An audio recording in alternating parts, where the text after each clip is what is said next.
I'm going to do this. All right. Welcome, everybody. This is Whiskey Friday, episode 15. We're live from Mount Washington. Now with the video, you can't see the background. We've got some awesome guests today. And today, I am drinking this. I usually am really close. Connemara. This is like my new favorite. It's single malt Irish whiskey. It's peated. It's delicious. And we're at Mount Washington. Curtis, what are you drinking? And then I'm going to introduce my guests.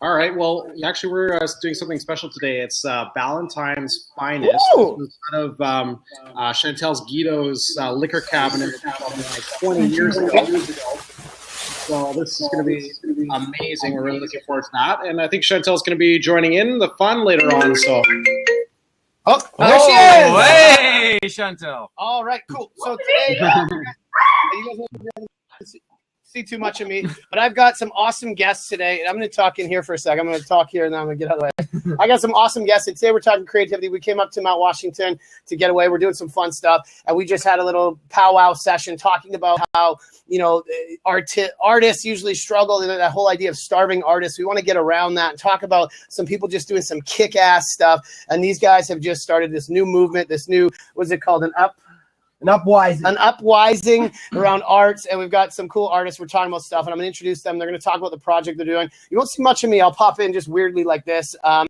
we got about an hour to go here, and we're going to talk. And then Curtis and Chantel are going to talk about Design House. And anybody that wants to join in, add to comments, click on join this call, and we're going to be talking about this. So I'm going to kick away here. I'm going to move sneakily this way, and I'm going to let these guys go. Start from here. Introduce yourself. Tell us about what you're doing, and go with that Go. Fuck, all the way around to the left. Start it up. Go, perfect. Sean McNeil here. What are you drinking first? What am I drinking? not even my name. Just wants to go right to What the are you drink. drinking? Nobody cares Nobody about cares. First things first. This is just a classic old fashioned. We are with nice organic sugar, organic orange peel, and a and a little bit of bitters with the whiskey there. So we're in a good place with this fine drink. All right. And tell us what you do. What's your thing? And keep going. Well, it's part of a team of artists in the Media Collaborative, and we do all kinds of everything from web to based projects, online paintings, all the things that connect business and the art world together. Nice. And work together as a team. We're drinking Sheringham's whiskey. Me, myself, and all three of us are drinking Sheringham's whiskey from Souk, distilled Vancouver Island. Yeah. Beautiful white whiskey here. We got our coastal craft spirits. Joe, you want to give that a close up for our Yeah, there we go. And we're bringing to you the Sheringham's whiskey is in the local Get Fresh guide. We connect eaters, growers, suppliers of fresh local foods and everything that is tasty and represents Vancouver Island and what we do on the island. My name's Lucas. Friends and everyone call me LJC, and I'm creative conductor of LJC Arts and soon to be McTavish Academy of Arts. A few partners have come together, and we have purchased an elementary school. And we're now going to turn that elementary school into a full production arts facility and support arts and supporting artists and entrepreneurs within the community. Awesome. Mm-hmm. Okay, cool. So you guys can all see us? I got a note that we couldn't see you. You guys can all see everybody in the comments. Just make sure you can hear us. Can you hear everybody? I can hear you guys great. Just put it there. Okay, I'll take it on and off, but the sound is perfect. All right. Probably. Well, did you guys see this though? This whiskey? Oh man! Oh, look at that! Vancouver Island. That's fantastic. Get one of these. Swipe one of those out front too, Joe. We got the Get Fresh guide. Everybody check that out. We're doing a little promotion. It's good stuff. Right? Promotion. Yeah, good sitch. Good sitch. And then, you know what? I'm very excited. This is the first time this young lady's on the show. No way! Right? I didn't know This that. is my first blab. She's with me. Oh, that was exciting. My first blab. I watch these all the time. I'm a big fan of the blab, and Joe, and everybody here. So I'm pretty excited to be on the show tonight. And what's your deal? What are you drinking? What's your thing? Don't talk about us. So I'm drinking something. I was gonna lie, but I'm gonna be honest. What I'm drinking is actually tequila. Courtesy of Joel and Pam. If you're watching, Joel and Pam, thank you. Yes. So I don't know what kind of tequila it is. It's just And tequila. you're a ballerina. Yes. So I am an artist. I have been a ballet dancer for 10 years of my life professionally, danced all around Europe and the United States.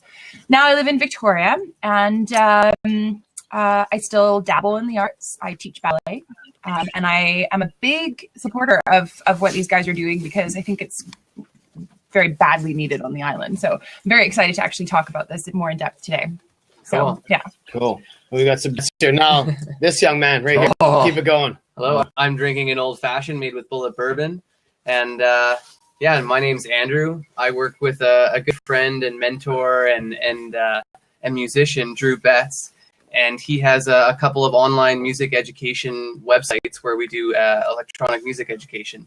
So Drew is a big advocate for my creativity. And I went from being in the kitchen to being an online marketer, and then decided to kind of follow the electronic music path for a while. And he brought me on board to work on the marketing team. And yeah, so it's been a neat experience seeing Drew's idea of an academy where he could teach and have a recording studio to bring local artists in.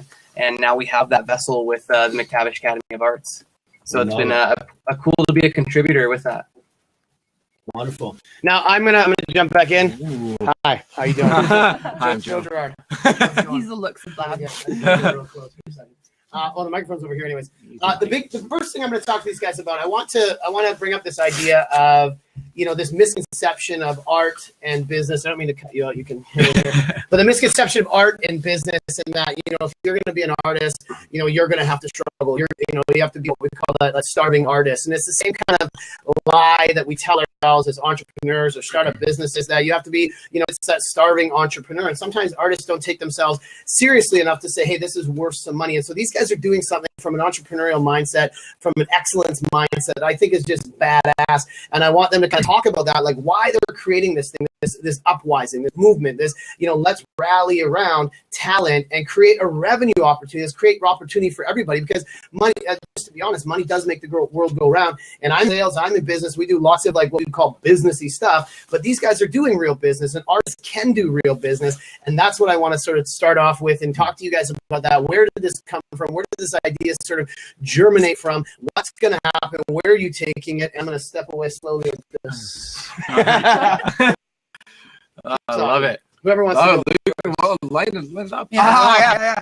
Well, back in the, I feel for what really sparked this project in particular was I watched a TED Talks in 2006, 2007 of a fella that some may be familiar with, Sir Ken Robertson, and he did a TED Talks talking about how the system kills creativity. And you see this, and you see how this is, if we want to, the typical story, you go to school, you get your degree, you get your diploma, you become a doctor, you become an artist, or you paint a picture and you become yourself. And I think that really hit with me and my friends around me. And that's what this facility is going to be about. It's going to be there to harness creativity, to bring it all back. We want to offer everything that the system doesn't offer. We want to take it back to the basics, the paper, pencils, and erasers, and get back in touch with them, with their creative selves, essentially. I've seen all my friends like Andrew going from the kitchen to now following his dream of music. Sean was an online marketer, did a lot of that stuff with Andrew before in a previous business, but now has become creative director within the academy, of being more creative with how he applies online and business sense there.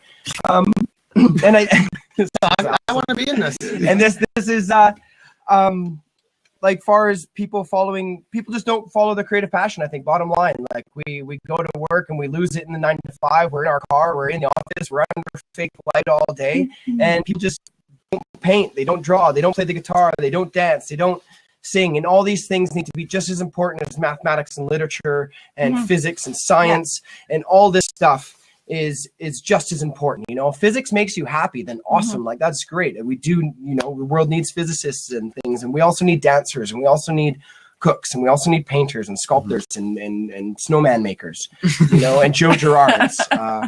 We need people to distill whiskeys. There you go. Yeah. So, now talk to me. I just like jumping in and saying shit.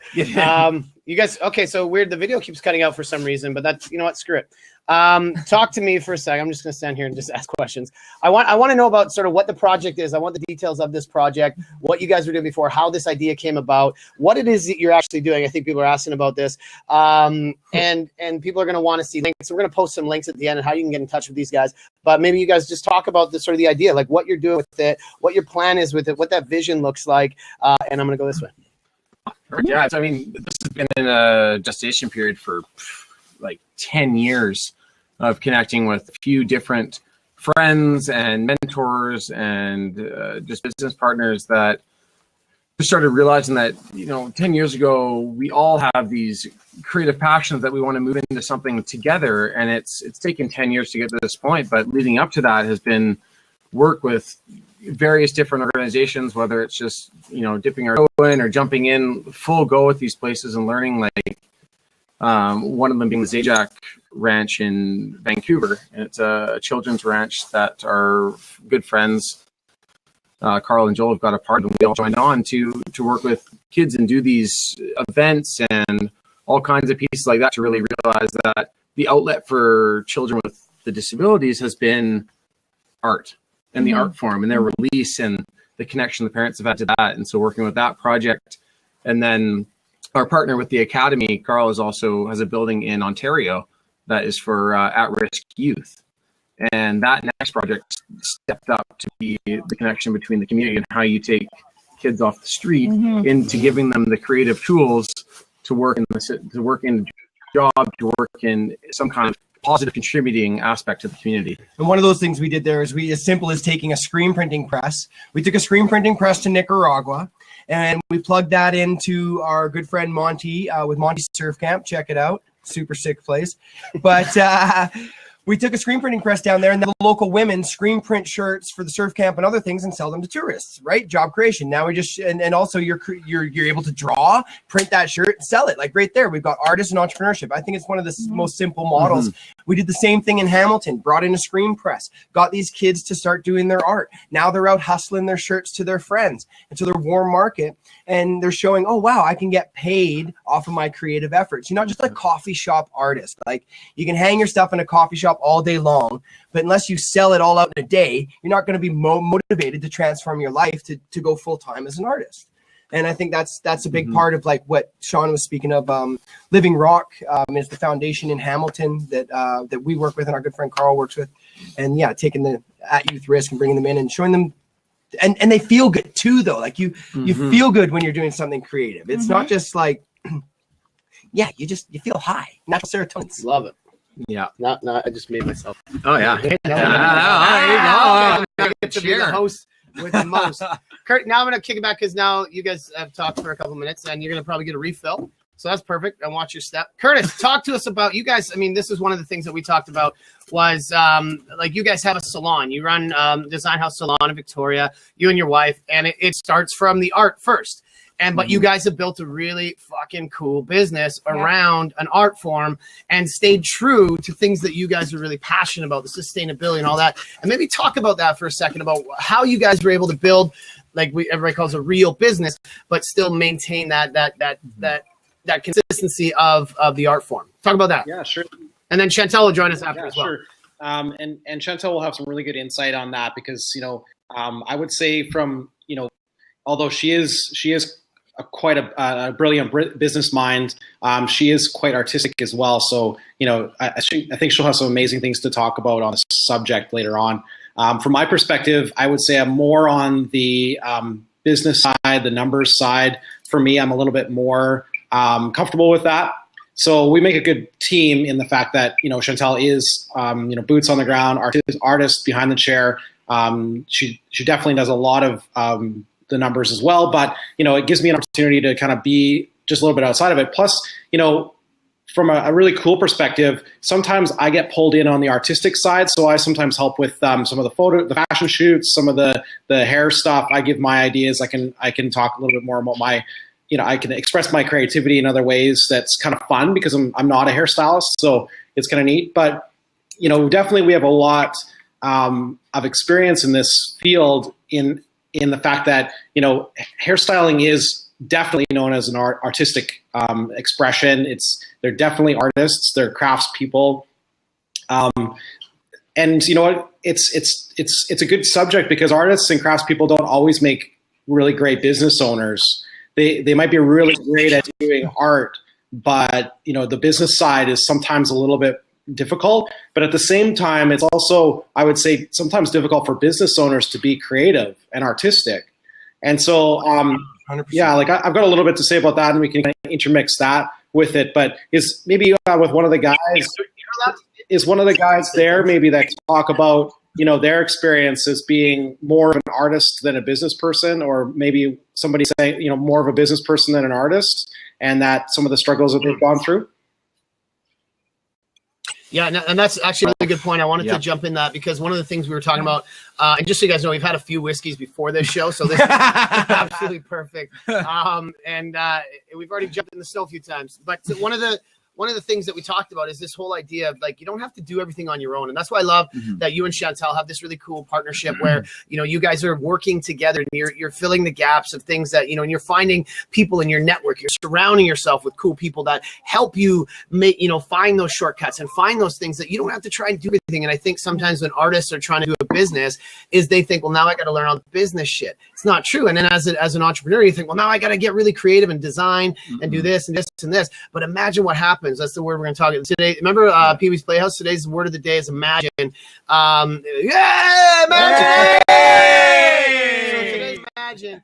And what we want to talk about is imagine what happens when you surround yourself with people that have skill sets that you don't have. What can happen when you get to do your best work? And that's kind of what you guys were talking to me about. And that's what you guys are doing with your salon, is finding those people that help, you know, elevate you. And that's what I want to kind of kick over you guys and talk about how you guys have done that. How did you germinate that? Wow. And keep going, get some more whiskey. Oh, yeah, here. I'll bust you that too then. Okay. Oh, yeah. Make that happen. Okay. I'm good. Oh, yeah, you're coming back. Who's making that happen? Who's making that happen? No, that's perfect. Well, no, it's, and Curtis, what you're saying there too, though, is you're talking about Chantel having this art form of, you know, in the hairdressing realm in this side, but you know, you look at your side of it too, and that is an art form in itself. You are an artist in the marketing and the promotion and that other side of the business. Yeah, we were just realizing that. Yeah, all of these forms, everything is art. To make living itself an art, that is the goal. Yeah.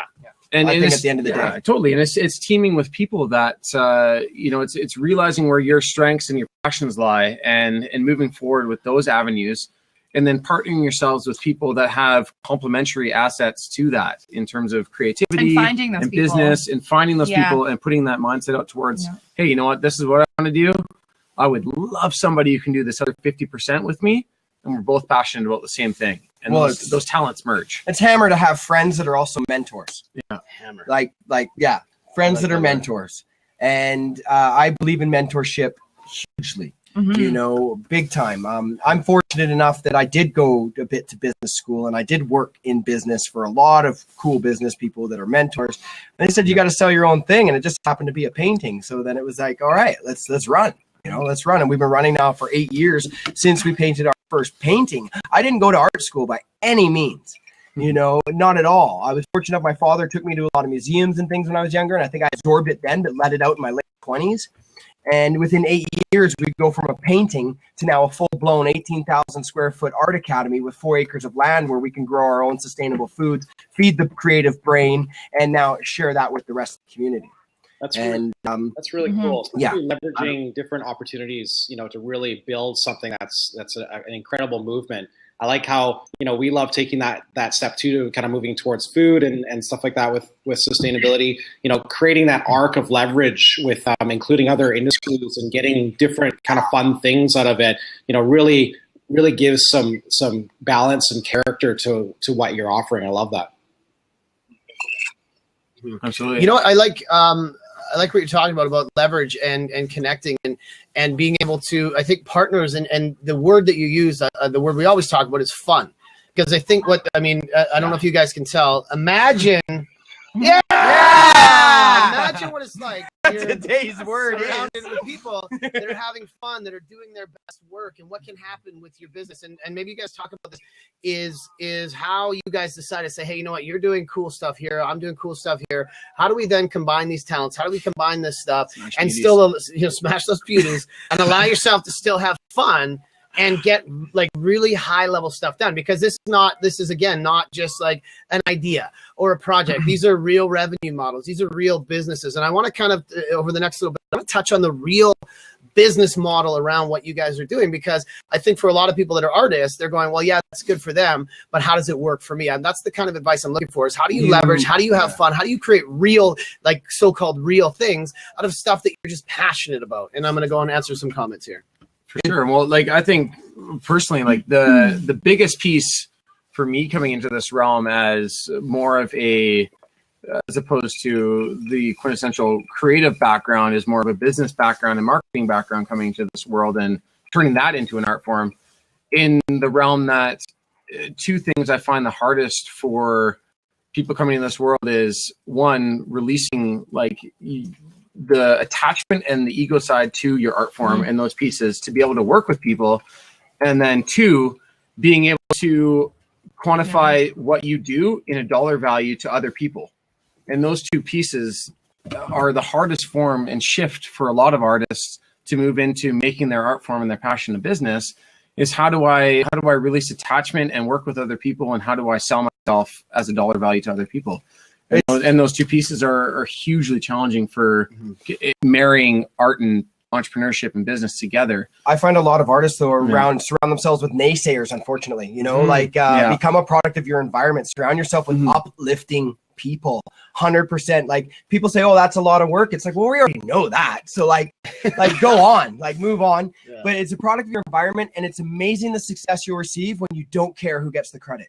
Once you can pull yourself out of it, I never use I always use we, and people go, who's we? And it would be me and my dog if it's just us, or me, myself, and I. But I get rid of like I always, right? It's us. Because if I stood here by myself, I'd be nothing. I think that's a big part of it too. That's awesome. 100%. And as Joe said, like bringing it back to the basis, like like I'm an artist, I do my thing, I do this, but how do I connect that to, that's all well and good for them doing a space and having these things, but it's at the same time, it's like, this space isn't us. This space is, as Lucas said, like it's a space that any artist and any person can come and it's not just the McTavish Academy. It's a space that like the office that Joe has set up now, and like the spaces all around town. It's connecting with those people to create your art form in those spaces and leverage your connections with other people to not, and the important part is not get a, not always trying to look out for a hand up or a handout, but for a hand up. Like, work with people, trade talents, do your things. And get rid of the mentality that you're like, oh, I need to fund my art form. I need people to support me. Yeah. It's like, no. You got to hustle. At all. You got to get out and hustle so hard. Do it. Hustle so hard you no longer have to introduce yourself. There you go. Right? Or so you were going to say something there? Yeah. No, I was just going to say that. Trying to the whole time. No, dive in. This is Welcome it. to love it. Ursula has joined us. There are ladies in the house, but Ursula is the only lady on our level. She got balls. Well, down here on the lower level. Yeah. Lower level. No, I was just going to say that what is nice about it is that very often, I think the same thing happens with artists and business owners, is again what you're talking about with the me. Yeah. And it is like part of being an artist is about it is like the creativity is about self-expression. So it is about me to a degree, right? Totally. And it has to be. If you're going to create anything, it has to come from within as well. That part. But what I'm saying is that very often I see this happen a lot with many creative artists who do amazing work, but also very accomplished business people, and they don't give anything back, right? And so what I like that you connected the two, because Joe, so the Yes Space is an amazing place. It's giving back to the community in the sense that there is this place where people go now. They gravitate towards where they use as an outlet for it's a hub. Yeah, it's a business hub. Yeah, and you guys are doing the same for arts, which we need badly. Yeah, keep going. Yeah, but what I like about that is that it's not just about it's my self-expression. I have to show it to everybody, and everybody has to see it. And this is just about me. That you guys are giving back, right? And it is about the community, and it's enhancing the community too. Yeah. Right? We're going to be a better city because of it. Well, I figure how can we change the 9 to 5 thought? How can we change that? And that's we have to, in a sense, share, provoke, and educate others in a sense. That it doesn't need to be that model or that way. And I think that's a big part of the academy and what we're wanting to show and share, and show somebody that can come in with some paintings, and we can show them how they can create that into financial leverage versus like, let's set up an art show. Let's print some shirts. Let's create some swag. Let's get you a website. Let's create your own sound. You need a video. Like to me, it's all really paper, pencils, and erasers. It's basic stuff. Yeah. And I'll jump in for a sec here too. Is one of the things I've talked to a lot of people. I've told you guys before. I work with my spiritual coach, and we talk about stuff. And I love balance and having that freedom and all that. But at the end of the day, is I like doing business shit. That's it. Like, I like doing That's stuff. your And art. so I don't want to, like, my dream is not going and moving to, a hidden place. Like, I like it up here, but I would lose my mind if I was in a place that was remote and I was doing artsy things. That's not my jam. But I like the stuff that I do. And it doesn't mean that everybody's got to like the same thing. And people look at other people online and they're watching this stuff. But I think we make too many excuses in our business and our passions that we don't take the next step. And coming back to all the stuff that I talk about is people like spending money on stuff. And I think artists forget that people feel value when they get to buy a ticket to something, when they get to invest in something, when they get to say, hey, that thing that you did was badass and I want to buy a ticket. I want to purchase your art. I want to be involved, because then they get to be able to say, I have this thing. And for an artist, if you don't actually create a model around helping people get what you have, then I keep doing this, Curtis, shame on you, right? Like, if you're not helping people buy the things that you're doing, then shame on you for not building business. Imagine if, sorry. here we go. Oh, yeah. Oh, my girlfriend. Oh, come on, Imagine. go in there. Imagine. Oh, turn it. Oh, turn the Imagine. camera. Imagine. Do this. Yay! Oh, yeah. So you know how focus. Deep focus. So we're we're Let her. just let me formulate my sentence. That's okay. Articulate well. I'll try. So we are. I believe that we're living in a time where there's a movement happening where we're going, and all about this, Curtis, right? Going back to basics. Trying to live off of food and produce that comes from the island. Locally sustainable food. Drink, everything. I think the same thing can go for artists, right? What if we stopped consuming the McDonald's of artists, which is Taylor Swift? Or like, do you know what I mean? Like, what if we stopped consuming mass-produced? This is mass-produced for the masses, right? Yeah. What if imagine if people in our city became as passionate about, like an artist in their city as they are about Bieber? Yeah. Imagine, right? Imagine what we would do and what we would create. Imagine, you're rocking. Right? Hey! Think about it, right? Why is it that we can only be a fan of somebody's music if they're like mass produced on a big scale? Because we're told that we have to like them.